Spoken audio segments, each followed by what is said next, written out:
সৌগত রায়কে উদ্দেশ্য করে বুড়ো চোর স্লোগান। নিমতায় নিজের এলাকাতে খোদ সাংসদের গাড়ি লক্ষ্য করে চলল কাঁচা ডিম বৃষ্টি।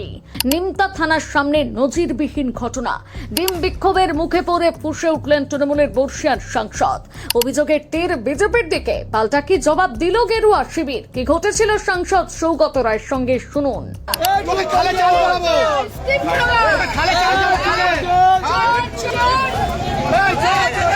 বৃহস্পতিবার বিকেল নাগাদ দলীয় কাউন্সিলরদের ওপর হামলার অভিযোগে নিমতা থানায় ডেপুটেশন জমা দিতে গিয়ে বিক্ষোভের মুখে পড়লেন তৃণমূল কংগ্রেসের সাংসদ সৌগত রায়, যার জেরে নিমতা থানা চত্বরে ছড়িয়ে পড়ল ব্যাপক উত্তেজনা।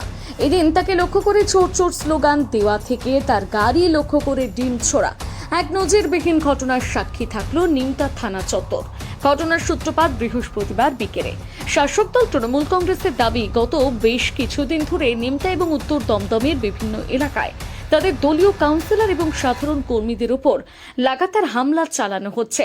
কর্মীদের নিরাপত্তা নিশ্চিত করতে এবং হামলার পরিস্থিতি নিয়ন্ত্রণে আনার দাবি জানিয়ে পুলিশের কাছে একটি স্মারকলিপি বা ডেপুটেশন জমা দেন তিনি। কিন্তু আসল ঘটনা তখনও বাকি ছিল। বিপদ যে বাইরে ওত পেতে বসে রয়েছে তা হয়তো ঘুণাক্ষরেও টের পাননি বর্ষিয়ানির সাংসদ। জানা গিয়েছে, থানায় ডেপুটেশন জমা দিতে সৌগত রায় যখন মাত্র থানা চত্বর থেকে বের হচ্ছিলেন, তখন আচমকা পরিস্থিতি অগ্নিগর্ভ হয়ে ওঠে। একদল উত্তেজিত মানুষ আচমকা ঘিরে ধরেন সাংসদের গাড়ি। নিমেষের মধ্যেই স্তব্ধ হয়ে যায় এলাকা। বর্ষিয়ান সাংসদকে লক্ষ্য করে ধেয়ে আসতে থাকে একের পর এক তীব্র স্লোগান। চোর চোর বুড়ো চোর স্লোগানে মুখরিত হয়ে ওঠে গোটা নিমতা থানা চত্বর।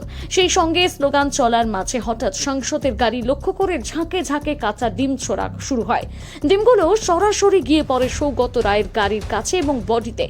যদিও বর্ষিয়ান সাংসদের গায়ে কোনো ডিম লাগেনি, কিন্তু থানার দোরগোড়ায় দাঁড়িয়ে খোদ একজন সাংসদের গাড়ি লক্ষ্য করে এই নজিরবিহীন ডিম হামলায় তীব্র চাঞ্চল্য ছড়ায় গোটা এলাকায়।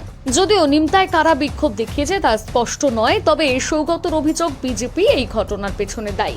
দমদমের সাংসদের কথায়, আমি যখন থানা থেকে বের হচ্ছিলাম তখন কয়েকজন বিজেপির সমর্থক সেখানে পরিকল্পিতভাবে জড়ো হয়ে বিশৃঙ্খলা তৈরি করে।